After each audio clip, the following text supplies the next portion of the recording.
Hey, it's Benji Cole, son of Al Cole from CBS Radio and host of People of Distinction, the talk that gives an in-depth view of some of the most dynamic, intelligent, and successful people on the planet.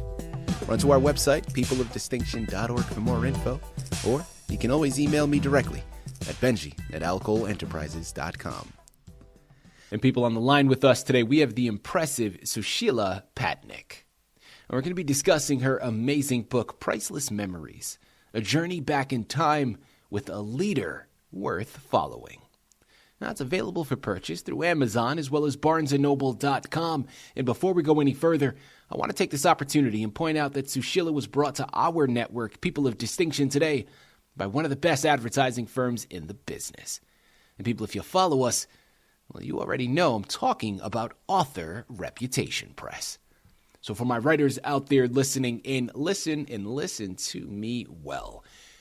If you have gone through your process, you have created your masterpiece. I'm talking about some sleepless nights at time, putting all of that together, although the hard work is paid off because now you've completed it. One thing you forgot while you were working on it, though, is now you're going to need help moving the book you just finished developing. Well, if that's you, contact ARP. They're one of the best in the business to do it, and this is exactly what their team specializes in. So head on over to authorreputationpress.com today and gather all the ways that their fantastic team is going to help you do just that. And people, listen to me. Sushila is the absolute embodiment of a person of distinction. I'm telling you, Sushila Patnaik is a name that you need to reckon with. It's a name that you need to remember because this memoir is something special. Now, it's meant to inspire and encourage its readers, and like so many memoirs, it's going to showcase some pretty impactful moments in her life. It's going to showcase the journey that her and her family has ensued, and some of the obstacles that they've encountered along the way. Now, what I often love about having memoirs showcased on our network is people, we understand that the obstacles that we go through, the experiences that we have, oftentimes equate to the wisdom that we develop over our lives. Well, why I think memoirs are so important is because it doesn't always have to be your specific experience that wisdom derives from. Oftentimes, if we choose to take advantage of it, we can utilize memoirs such as Sushila's and allow it to influence our lives in a positive manner. And that's what we have in store for you today. Sit back and strap in because we're going to journey down memory lane for Sushila. But at the same time, if we read between the lines, you're going to be able to realize how God has a plan for you in yours. And the obstacles that we face, although we may want to sweep them under the rug, and although we may not want to recognize them for what they are in the moment, people, those are some of life's greatest lessons. And you all know I'm a firm believer. I've mentioned this before. I'm a firm believer that God never places anything in your path that you are not strong enough to overcome. Sushila is a living testament to that notion, and this book embodies it fully. So like I said, sit back, strap in, get ready for an amazing ride. So Sheila, first and foremost, welcome to People of Distinction, and thank you very much for being a guest. How are you today? I'm very fine. Thank you so much for taking my consideration into my book. Absolutely. Book. Well, so Sheila, I got news for you. It wasn't a difficult decision to make because when the opportunity presented itself to have your book showcased on our network and for our People of Distinction audiences, we recognized the benefit that it carries. We recognized the wisdom that you are able to provide. And listen, we jumped at the opportunity. So I have to thank you because you started it. Okay, we wouldn't have been able to have you here on the network had you not written this amazing book. And without further ado, let's jump right in. This is a memoir, so we're going to learn about your background simultaneously while learning about the book. So let's jump right in. Priceless Memories, a journey back in time with a leader worth following. Tell us a little bit more about your book, Sushila. In the beginning, let me tell you, well, as a human being, I had planned my life in a way. My parents had planned my life. But unknowingly, a moment, everything changed. And nothing was in my hands to plan. And I'm not starting at the beginning of the book. I'm starting at the point because I'm talking of my incident. Just before high school was completed, my father died. Oh, I'm so sorry. And he had made great plans for me. Not because I was the only one in the family and the only special one, because to him I had shown my desire to move forward. And he had already arranged for me to go to the best college in my city, in Orissa. And all that flopped. And my world came to an end. But the world God created for me had not come to an end. He wanted me to get onto the right track. And he has a funny way of doing it. I left high school. I'm not talking about my parents at this point because I will introduce them to you. But as a person, I said, that's it. I'm giving up school, education, church, friends, and I'm just going to live the life my father did not want to live.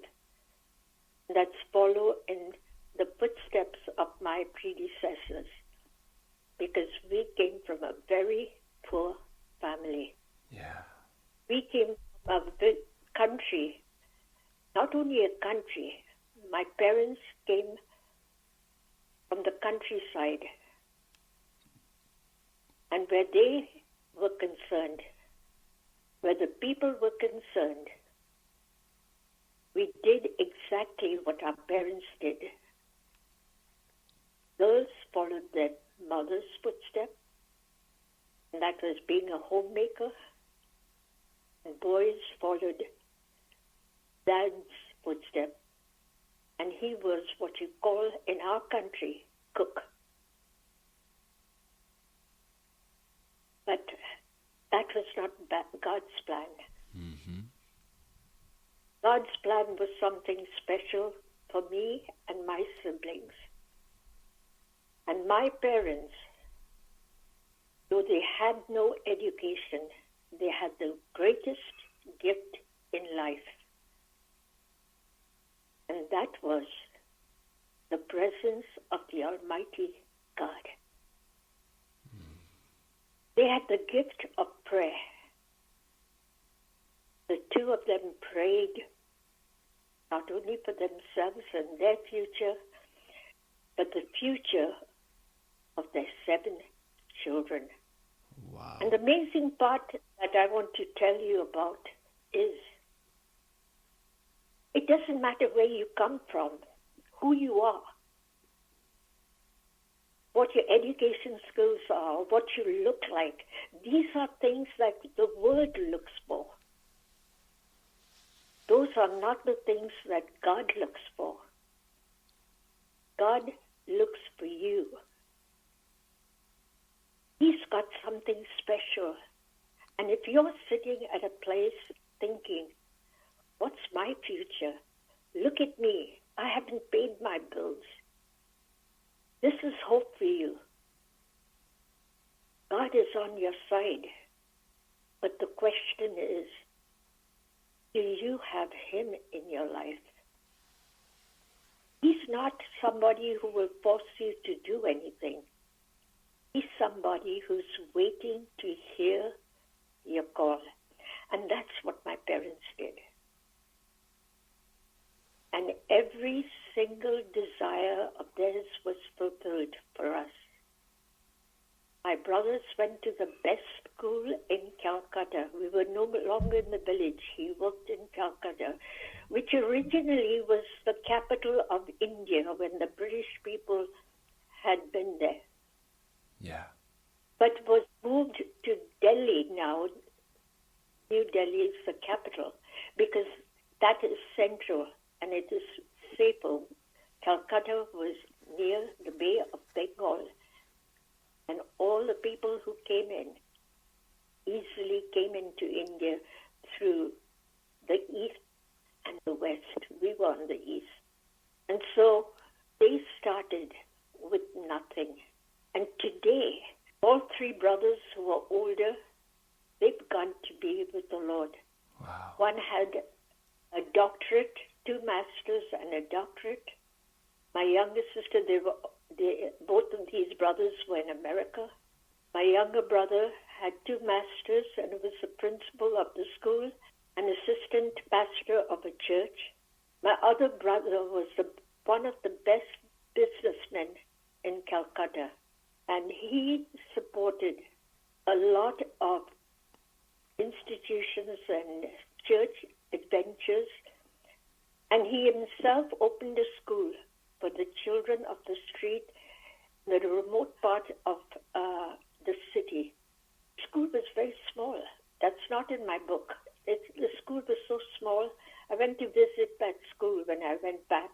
On one bench, the children sat on either. It was a table. The bench was a table, and the children sat on either side. At least 12 children. But there were over 100 children in that school. Wow. And he even provided them with uniform because some of them were picked up from the street. They didn't have a home to go back, but they went back wherever they had taken shelter. And he provided, of course, he got help. He raised the money because he couldn't afford, he had his own family. But he was able to do that. And he never had more than senior Cambridge because he had to give up his job because the other 2 boys were in America when after Daddy passed away. And he and the younger brother, who were both working, were able to provide for the family until my brother Obadiah went to America. And Zach was there until he got married. And the 4 sisters were on their feet. And then we were able to take care of our mother. And soon, one sister at the age of 16 moved to London to become a nurse. And she also excelled. She was an assistant to the surgeon. And I think she worked about over 30 years. Mm-hmm. She and her husband moved to America again. My eldest sister, her husband moved to Australia.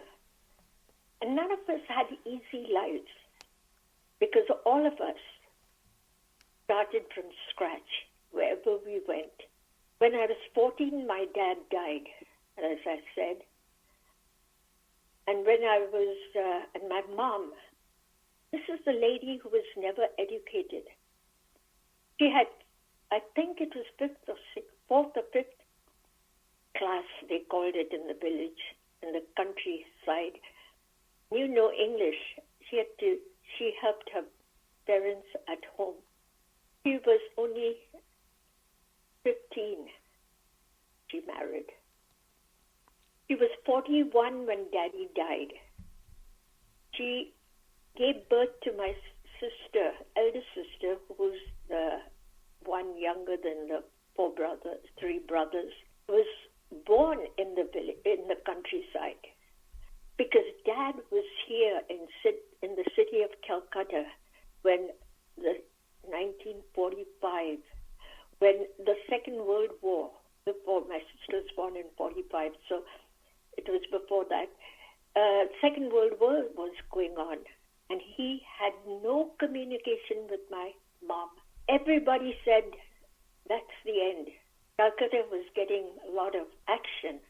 And they told her, convinced her my dad was dead, but she had faith. She prayed. She had 3 boys with her and a little girl, a baby was born. She did not give up. And guess what? The war was over. My dad was there to pick up my mom, the girls he hadn't seen, and the 3 boys came back to Calcutta. And he died. He worked with a bad knee because he fell down when the blackout went. When the siren went out, the blackout came, and it was pitch dark. And he came home at after 8. He fell, hurt, broke his ankle.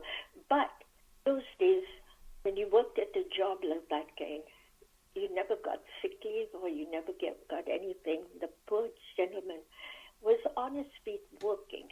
He healed, the ankle healed, but it left a serious injury on his knee because he was on his feet the whole time. But he didn't give up because he knew God never gave up. Yeah. And he prayed for the boys to go to an English school. And guess what? They went to the topmost school in Calcutta, the most prestigious school, Calcutta Boys' School. They didn't know a word of English. One was already 7 or 8, the other one was about 5, and the other one was about somewhere that time. I wouldn't know because he died at the age of 51, sorry. But the teachers there, it was a Christian school. They took this challenge because the school was such a prestigious school. The principal said that unless they passed that year, they couldn't stay. The teachers were so dedicated. They gave their best. My parents couldn't help them. They couldn't afford tutorials. The 3 boys went to the next class, and you know the end already. They did their best. The girls too. My father was determined. He and my mom prayed hard that the girls too would get a chance. And we did. Of course, they couldn't choose the best school for us because you have to understand those days girls did not get the best opportunity. Not because they didn't, but because we didn't have a car. We had to walk to school, and my parents wouldn't allow the girls to walk the distance that my brothers walked. My brothers walked over half an hour to get to school, and they couldn't do that to the girls. But we went to school in the community. It wasn't a prestigious school, but it was a school which God had permitted for us. And that is the very important point I want to bring to you. Just trusting God is not enough. When God opens the door, whether you like it or not, whether it's a place where you wouldn't be proud of living or studying or working, but that's where God placed you. It's the best place. And all 4 girls turned out to do their best. One went to Australia, one went to London, and after we retired, my sister and I came to America. God has a plan for each one of us. Sushila, I love what you're talking about. And listen, I got so lost in everything that you were saying because I'm just hanging on to every single word. But as we start to close out here, one question that I think cannot be denied and really one that I think needs to be explored. I know why this book was important for you. This is your life. This is your family's life and your experiences throughout it all. But what made you feel compelled to share this book with the world? You won't believe it. I love teaching. I'm basically a teacher in heart. Mm-hmm. And I believe that any child who came to me, I prayed hard that they would have the best opportunity in my class, and they succeeded. Right. So I was a school teacher. I had never thought I would write. But COVID came. We had barely come to Florida because we couldn't afford to live in California. My sister and I brought Mom with us and came here because we were going to take care of Mom. She had given her life for us, and we were going to take care of her. And so we brought her here. And we didn't have much. We only had about $20 between the three of us, $20 to $25 between the three of us, because we were not allowed to bring money. But again, that did not deter us because we had our Heavenly Father. But after she died, and that is something that everybody should read, it was a journey, a different kind of journey for my sister and myself. But through it all, God taught us many lessons. And I wrote to my sister in Australia practically every day. They suddenly realized I had the gift for writing, and they told me, Susie, they called me Susie, you have a gift for writing. Why don't you write a book? And I said, they must be crazy. I prayed about it. And as I was sitting, I thought of my parents, and I started writing haphazardly, typing haphazardly. My brother-in-law in Australia told me to email it to him, and he said, yes, you've got it. Write this. I didn't even have a heading. And as I was writing, I came to the end where I had to pull the plug on my mom.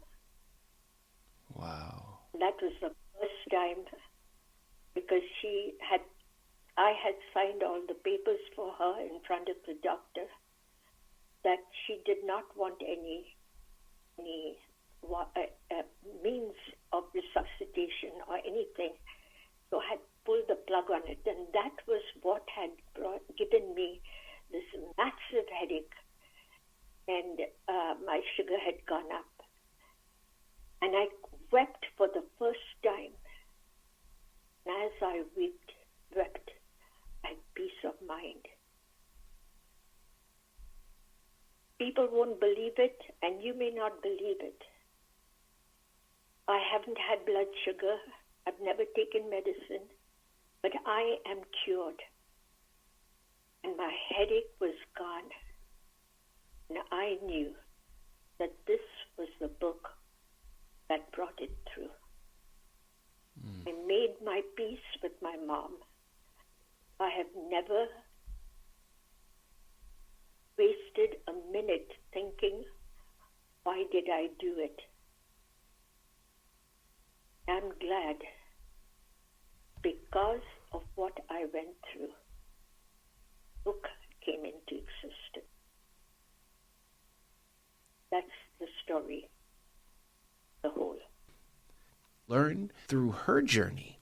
Learn about her family's experience and benefit from it all.